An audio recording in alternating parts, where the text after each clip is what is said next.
Recording. We are recording the episode. Cool. Welcome to VCR, Vintage Cinema Rewind. We're bringing old movies to new viewers. I'm Blake. Django. Django. Have you always been alone? Django. Django. Have you ever loved again? Oh, hey guys, we're doing Django. Yeah, 1966. Not Yeah. Django Unchained. Same song. Same song. Absolutely the same song. Not, and that's pretty much the only thing this movie has in common. Yeah, surprisingly. With the Tarantino version. It's funny. I was telling Blake before we got started, I feel like I always have to remind the viewers that we are friends and we talk outside of this podcast. Yep. But I was just telling you, I'm like, yeah, no, I went into this movie wondering, I feel like I almost went in like an investigator. Like I wanted to see how much Tarantino had stolen. Right. And he stole virtually nothing except for the song. Yeah, I mean, maybe some elements of like racism. Yeah, there's that too. So the KKK, that sort of thing. But Proto KKK. yeah. But definitely.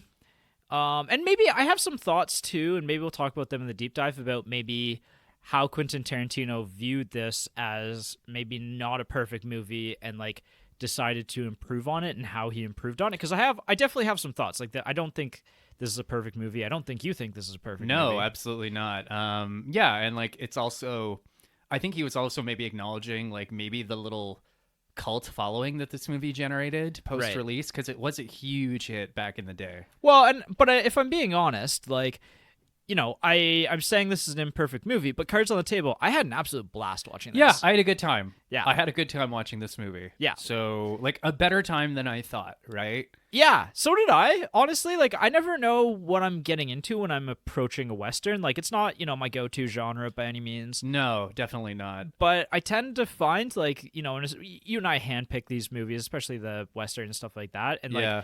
I tend to find that a lot of the Westerns that we watch end up pretty high on my movie list. They're some of the best ones ever made, and there's a reason why they're considered the best ever made. It's funny, I was watching this movie and thinking about it, and I'm in some ways it's sort of, and I'm kind of talking up my ass here as always, but in some ways it kind of feels like a slightly rigid genre in the sense that there's some very, very, very familiar tropes and situations and blah, blah, blah, blah, blah. But then within that kind of maybe narrower canvas, there's room for more experimentation. Yep. And we'll get into this later, but the first scene in particular of this movie was almost kind of a masterclass on playing on our expectations and surprise and this and that and the other thing. Right. But we're getting a little ahead of ourselves. Yeah. So why don't we just get into the plot spoiler free? This is the primer episode, so we'll talk about this movie as spoiler-free as possible, and then do the deep dive next week. Yeah, so let's get into it. I got your plot summary, as always. So, Django plays a disgraced Union soldier dragging a coffin behind him across the desert. What a visual. I know, right? What a very evocative... I sat up straighter in bed today, because it's such an evocative way to, start the movie, right? Yeah. You've got that iconic song blasting overhead and just this nameless stranger just literally dragging a coffin behind him. Yeah. No horse, no wagon, no nothing. Just I got to get this coffin across the desert, right? Yep. So he happens across a young woman basically being assailed by two rival bandit groups. Right. And he does the macho Western thing and saves her, although, and we'll get into this later, he takes his sweet time saving her. But anyways, he escorts her back to town where he alludes to some private business. And basically this town, it's like a ghost town in the middle of nowhere.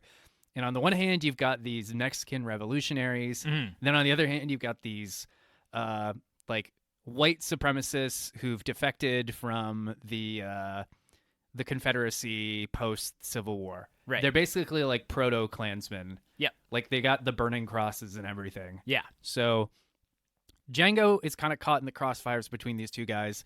So Django decides that he's going to play these two sides against each other. And on that note, I do want to mention that and I've said this many times before, my favorite way to experience movies is to go in knowing nothing. Right. Again, how this usually works is I'm slumbering in my cave, and then Blake climbs the mountain and lures me out with meat, and then he gives me a list of movies to choose from, and I just pick one at random. Yeah. So vaguely aware that like there was a Western named Django Right. that Quentin Tarantino was sort of paying homage to in 2012, but I knew nothing else. Right. So when I watched this movie earlier today, I was just like, what the fuck is this? Right. Especially that opening image of him dragging the coffin behind him. So with that being said, the plot takes some surprising left turns. Yeah. And I don't hate that, actually. No, like it's, and what I'll say is like at the time that this came out, this movie was considered like one of the most violent movies of all time. Which is so funny nowadays. Yeah, right? like, and it's funny in a way that like the violence in this movie, it still actually holds up. Is I guess the best way I can put it. Like, I might have to fight you on that, but like, I also want to say that like Django himself, his motivations are very nebulous. Yes, Like in the opening scene, he escorts what's her butt back to town. Right, And Maria. Maria, and he. God, that's such a simple name. How did I forget it? But like, because Maria is maybe one of my bones to pick of this movie. yeah, so. well, we'll get to that. But Yeah. like, it's funny. He escorts her back to town, and he just vaguely alludes to having some personal business to take care of. Yeah. But then that personal business, is pretty quickly put to the wayside. Right. So it's actually kind of interesting, where like, you know, Django is constantly like eyeing every corner in the room. Like Yeah. he's a very savvy, very aware person, but then we as viewers are constantly watching him like, what does this guy want? Like, what is he Right. doing? Yep. Like, we'll get into this more next week, but there is a point where he presents a plan to another character, and I was kind of like, is that it? Like, is that your motivation? Right. But then that happens, and it's kind of quickly discarded, and you're just like, oh, okay. Like, Yeah, and it gets into like his motivations, but what I like about this movie is like it just gives you just enough to understand the basic necessity of Django, and then it kind of leaves Django as like more or less a blank slate. kind of. Like, he has a very slight character arc, And and it's so subtle that you can almost miss it. yeah, and like, you know, I think that this movie, and we'll probably talk about this a lot more in the deep dive, but like, you know, there's definitely, not only does this movie and this character inspire like Tarantino, but like I kind of felt a little bit of like the Roland and the Dark Tower series in this. Yeah. Blake and I and my current roommate also love the Dark Tower books. Yeah. And so like I had definitely some thoughts about that, and like, you know, I think that the portrayal of Django by Franco Nero is also like one of the highlights of the movie. So it like he puts on a really strong performance, and it's very subtle, but also like like you said, like you can kind of see him like analyzing things the whole movie. It really is. And again, I don't know dick about acting, but like there has to be some kind of an art form to like portraying a character who barely says anything, Right. But you're still kind of like, okay, like he's doing something, right? Yeah, like, yeah. It also kind of reminded me of John Wick, right? And like obviously, I guess, yeah. like, you know, that's like kind of the obvious one in 2020s, but Apparently, by the way, they have finally confirmed they're making a number 5. right. They finally fucking confirmed it, and I am so disappointed. But I'm also kind of just like, whatever. Like, I'll go see it. But I think that it's kind of similar in the sense that, like, you know, they're both quiet characters that have like very low, like, you know, like just that motivation that's kind of like you got to squint to see it a little bit, like. And That's a good way of putting it. You're just like, wait, what do you even want, dude? Well, it is funny. Like, the theme song kind of gives you, like, it's almost like, you know, I thought it was good storytelling in that, like, he's such a mystery, and like, you know, again, he's dragging a fucking coffin behind him. Yeah. Like, so you're instantly just kind of like, who is this guy? And, Right. Like, what does he want? Yeah. You know? Yeah. He's got that like dark figure mystique to him. Yeah. Right. So Anyway, let's talk characters and people you may know. So obviously Django, played by Franco Nero, very famous Italian actor. The whole time I was watching this movie, I was like, I recognize this guy. Where have I seen this guy recently? And funny enough, he was in John Wick 2, which I've been rewatching the John Wick series. So he plays the manager of the Roman Continental in John Wick 2. no shit. Yeah. Huh. So this movie is like the movie that put him on the spot, or this movie is the movie that, you know, where he made his bones on. Put him on the map. Yeah. Put him on the map. and he went on to do like a lot of other Italian movies. I didn't write down a ton of them because they are like a lot of more I Italian. should say, and I did do the faintest amount of research on this, and I mean the faintest amount of research. I've kind of just accepted that I'm a personality hire. But anyways, I did see that he did have a cameo role in Tarantino's Django movie. Yes. And I think I actually know who he is too. Yeah, he plays an Italian slaver in Django Unchained. Yeah. It's actually, knowing that scene actually, because there's that great two shot of the two Djangos together. Yes. That makes a lot more sense now. Yeah, I'd like to go back and rewatch that movie. I watched it last year, and man, does it hold up. It's easily my favorite Tarantino movie. Really? Easily? I actually... Wow. Yeah, like I actually think it's his last great movie. Like, I don't think The Hateful Eight or Once Upon a Time in Hollywood were bad or anything, right. but I think that was kind of his peak. As a side note, have you heard about Tarantino's next movie project? It's something about Cliff Booth, right? From Yes. Once Upon a Time in Hollywood? Yes, so he wrote a movie script about Cliff Booth, and like maybe it was kind of like what his last movie was going to be, and then he got really interested in Brad Pitt's character from Once Upon a Time in Hollywood. Right. But he's decided not to make it, and so He's like producing it, right? I think he's producing it, and so he wrote the script. Brad Pitt's coming back, and David Fincher is gonna direct. Yeah, that's going to be... Again, I wasn't crazy about Once Upon a Time in Hollywood, but Right. like that pairing of like Brad Pitt, David Fincher, and Tarantino Is maybe perfect. I am kind of like, okay, I'm gonna watch this. Yeah. Right. Like Yeah. I didn't love the character, I didn't love the movie, but I was like, okay, I'm interested. Yeah, like Fincher is one of my favorite directors of the last 30 years. Okay. So, and Tarantino is obviously one of my favorite directors of all time. So Mhm. it's like literally a match made in heaven. Yeah. Well, we'll see. We'll see. Yeah, I'm really excited. But anyway, so Maria is played by an Italian woman, Loredana Nusiak. I didn't find a whole lot of other movies that people would know from like contemporary audiences because I think she stopped acting in like the 70s. Okay. So she's not maybe necessarily somebody that's going to draw you in. She's not great in this movie. I have a lot of thoughts. I don't will- know that it's entirely her fault. That's true. She's not great, but she didn't really get She's a product of the 60s. Like, her didn't- character's a product of the 60s. She didn't get a lot to work with either. No, she had right? absolutely no. She's, one of the core flaws of the movie, in my opinion. Yeah. And then this is a person that you may not have seen before, Eduardo Fajardo. He's a Spanish actor who plays Major Jackson, the main villain of the movie. And cards on the table, Major Jackson, I think, is a really, really good villain. Okay, well, cards on the table. Reverse Uno. I actually found him to be pretty weak. Really? I thought he was one of the weaknesses of the movie. Huh. Well, we'll have something to debate. in the deep Okay, dive. you know what's funny? We were just in your kitchen, and I was like, "This might be a shorter episode," but every time I say that, we end up having a big argument. Yeah. Well, it's like these kind of movies that are imperfect that you and I are going to split hairs over, like what actually is good and what doesn't work, and you and I have different perspectives that are oftentimes like very at odds with each other. And so like movies that are maybe a little less imperfect, you and I are going to like grab onto different things. You splitting hairs, right? Yeah. But no, I thought he's like very strong in this movie. I will So- say he certainly cuts an impressive figure. Yeah. Like from the moment he shows up, partly it's the way they introduce him. Yeah. It's very apocalypto, but like also just when you look at him, it's just like, I think we've talked about this before. Some people just have sinister features. Yes. And you're just like, Yeah. yeah. And he is absolutely one of those. If I saw him just walking down the street, I might call the police. I don't know what he's doing or where he's going, but you should probably be aware. Right? Yeah, you should cross the street. Yeah.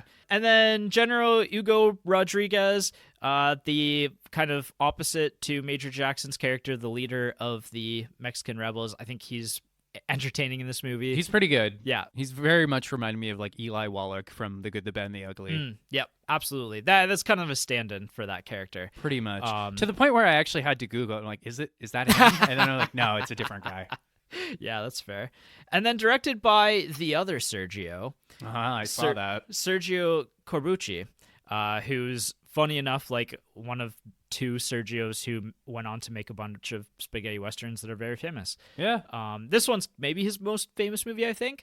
It's certainly the only movie of his that I'd heard of before, if I'm being completely honest. It's but a good movie. It's a good movie. yeah, I had a lot of fun, and I think you might be surprised at how much fun I had with this when we get into our reviews. But Yeah, absolutely. But yeah, no, if and I'm probably gonna go check out some of Sergio Corbucci's other movies. He had Navajo Joe, The Great Silence, The Mercenary, and Campaneros. And so he had kind of like two careers. Like he had a career making spaghetti westerns, and then apparently he had a relatively successful career making comedy movies. Huh. So yeah, You know what? You can kind of see it. I will say that like I admired the vision of this movie. Like there were a couple shots where I'm like, this is good framing, you know? Oh yeah, like definitely. There's one shot in particular where you've got like it's like a wide shot and you see like a group coming down one corner of the street and then another character kind of approaching the opposite intersection. You're just like, oh, this is like a painting. Yes. Like it's so beautiful. It's so beautiful. Yeah. Like very, very cinematic. You heard it here first, folks. I also want to say that like I particularly admired like the scenery of this movie. Yeah. Like I don't even know that the town has a name. It's just this little muddy shithole. Yes. It almost looks post-apocalyptic. This is kind of where absolutely. I had the same thought. This is kind of where like the Dark Tower comparisons come in, but like it's muddy and it's gray and it's like there's like desolate. Yeah, there's like 5 fucking people in this town. Yeah. Yeah, and they're all just like congealed in one place. Pretty much, and like yeah, it's really great. I would say that's maybe one of the other high points of the movie is just like this movie chews on the scenery in every scene. I found the synopsis for this movie written by Nick Riganas. I'm sorry if I'm saying your name wrong, Nick, but it opens with squelching across a godforsaken ghost town near the US-Mexican border. And I was just kind of like, ugh, I don't like that word, squelching, but it's correct. It is correct. So who is this movie for? Does it hold up to a modern watch? This is considered one of the best spaghetti western movies of all time, which I kind of tend to agree with. Like, I haven't seen a ton of spaghetti westerns other than The Good, the Bad, and the Ugly and that series. I you know what? Like, I guess maybe my only slight criticism is that I personally consider The Good, the Bad, and the Ugly like the platonic ideal of spaghetti westerns. Yep. And this movie is definitely not as good as that. But No, that movie's a masterpiece. Yeah, like it's comparing apples and oranges. Like it's comparing The Godfather to, I don't know, the other guys. The other, I guess, right? So not exactly, but I'll let you have that one, Blake. But so like in that sense, like if you maybe want to start with The Good, the Bad, and the Ugly, and then if you're interested in the genre, check out this. Very much agree. This is not a Western starter. No, although maybe it would be. I don't know. Like it's tight. It's 90 minutes. It is a tight 90 minutes. It doesn't entirely hold up technically just because of a few like techniques they use here and there. But like I was kind of like, this is a good movie. Right. Yeah, I had a good time. I liked it. What I'll say is, like, I think you nailed it that the opener of this movie is very iconic and, like, very visual. Like, I can picture the opening 5 minutes of this movie. I know, right? And I also will say that the last act of this movie I thought was incredible. Like, it takes some turns that you do not see coming. Like, it plays with the idea of the hero and what it means to be a hero. And you know, like, this is a character who he's not bulletproof. No, and like actually I did want to talk. I think the turn from Act 2 into Act 3 was like jaw-dropping. Yes. Even in 2025 when like we've seen everything, right? Yes. Like even me, someone who writes like violent grisly content, I was like, wow. Like yeah. Holy shit. It's really wild where this movie takes a turn. So honestly, like one of my favorite third acts of a movie this year. So I'm really high on that aspect of it. But I will say that, like, you know, between that, I think especially in the first act, especially if you watch this with the English dub, there's a little bit of some hammy dialogue. Yeah, the dialogue, and I was planning on getting to this next week, but we may as well talk about it now. So for those of you not in the know, Italian filmmakers of this era did a certain thing where they would shoot footage and then have actors dub over them later on.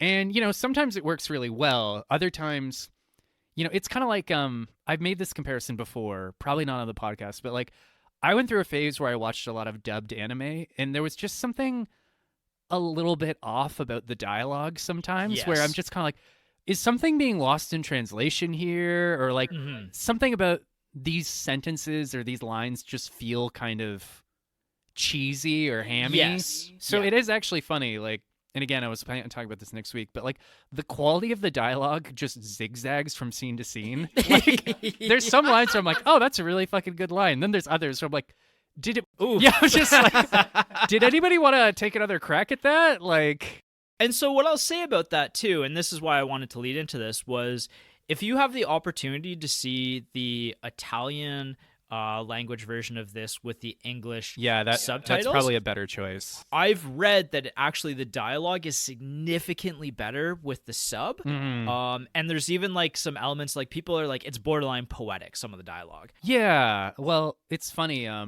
Like just in that opening scene, for instance, there's a when Django confronts the thugs, and again, he's this dude dragging a coffin behind him. One of the thugs is like, hey, he says something to the effect of like, if you don't shut your mouth, we're going to stuff you in that coffin. And I was like, that's a pretty good line. Yeah. And then Django's like, he's like, blah, blah, blah. You'll accept my apology, won't you? And I'm like,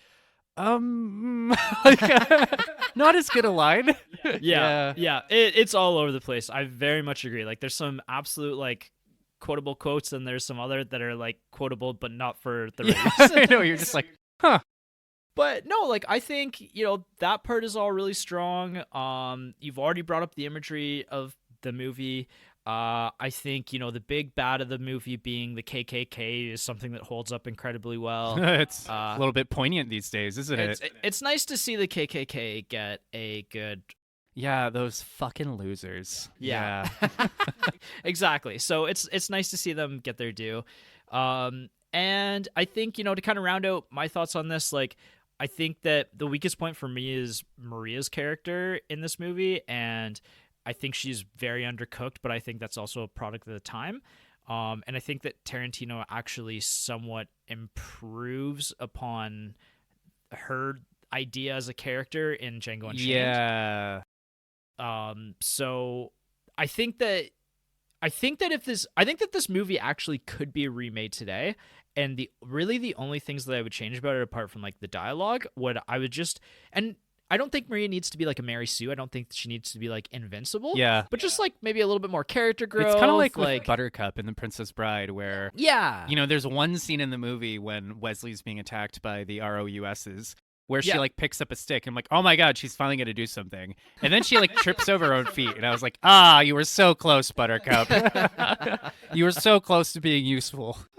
Yeah, but even more one-dimensional than that, like barely one-dimensional. Yeah. So I think that she got done dirty, and that this movie would be significantly better if she wasn't done that way. It is kind of an unfortunate side effect of older movies, and that they often didn't do female characters well. Like, remember Apollonia from The Godfather Part 1, where, she just gets blowed up and that's it. Yeah. Nobody talks about it ever again. Yeah. So... Yeah, it's that's something. Tragic. So when to watch this movie? I mean, again, it's a tight 90 minutes, so I honestly think that you can watch this during the week because it's like relatively... And like, how refreshing is it? I actually went and saw The Black Bag. Yes. That new movie with, what's his butt? Michael Fassbender and Galadriel. Mm-hmm. And like, it was so refreshing walking into a theater at 7 p.m. and walking out at like 8:45. And I was like, that was a whole story in 90 minutes. That was impressive. Yeah. Yeah, it's kind of like the lost art form of 90-minute movies. I know, right? It's funny, I've recently rediscovered my love for South Park, and I saw that they had basically, when they went and saw Return of the King, someone had warned them to leave after, just leave after Frodo gets rescued. Because then you're just missing the 40 minutes of the 40-minute ending. And Trey Parker and Matt Stone were like, it was a much better movie. They were like, it's actually, like, it's irresponsible to have a movie that's 2.5 hours long. Yeah. And I was like, I've never heard anyone say it before, like, describe it as, like, making an overlong story actually irresponsible. Or I think the word they actually used was mean. But, like, it's kind of like, yeah, this is a long tangent. I might not leave it in the episode, but... No, it's fair. It's fair. Like, and so I think you could pretty much watch a movie like this at any point in time. Like, I watched it middle of the week, and I'm busy, really busy right now, and so I don't always get to enjoy movies as much as I normally do. But this one was tight 90, and I had a lot of fun. I think I probably prefer to watch this on like a Friday night. But Yeah, really anytime's it is good. kind of remarkable. Like, again, I was watching this movie today, and I was kind of just like, it is kind of remarkable how much you can actually stuff into 90 minutes. Yeah, You know? yeah, for sure. Yeah. Like, it can still feel epic and bombastic. You don't have to Yes. do a fucking 3-hour movie that ends with, Batman fighting incels in the wherever he was fighting them. That I'm Do you have in the deep dive a like this movie inspired Batman at some point? No, I don't know that I can tie this one to Batman, but maybe I will. Like give me some time. Oh, that's great. So where to watch this movie? Unfortunately, like there's limited options to get a hold of this one. I personally rented it on Google TV. Oh, Yeah, interesting. Google I TV never used had that. it. I rented this on. Actually, I bought this on Apple TV because it was only like $4 to buy. Actually, yeah, renting on Google TV was only like $2 or $3, Oh, which nice. is better than like YouTube normally charges you $5. Yeah. So I might switch over, become a Google TV subscriber. And based on what you said, you also watched the English sub. I'm not aware if they have dub. the original Italian version online. I couldn't find it, and that's really unfortunate. This is like 0 for 2 for me because I watched, I think it was called Deep Red. It was the Argento Giallo movie last year, and I like watched it, and I was like, oh, that was really good. But there was like, it felt like there's some holes in that movie, and then I looked it up, and I was like, oh, that's because I watched the American version that has 20 some odd less minutes in it. Yeah, it's funny how that happens, right? Yeah. So I think that I'm kind of maybe going to be on the lookout for the Italian version of this one, just so I can kind of see what the difference is in the dialogue. Like I read a few things online about maybe some of the differences, like, and we'll have to talk about this in the spoiler section because one of the major changes to dialogue is actually in the last, some of the last shots. In the Okay, movie, so- well, I am looking forward to that. yeah. So yeah, we'll get into it then. But otherwise, I think that is it for the Django Primer episode. The Django Primer. Yeah. Tell your dad. Tell your dad. He'll probably like Yeah, this this one. is a dad movie. Definitely a dad movie. And we'll see you next week. Bye.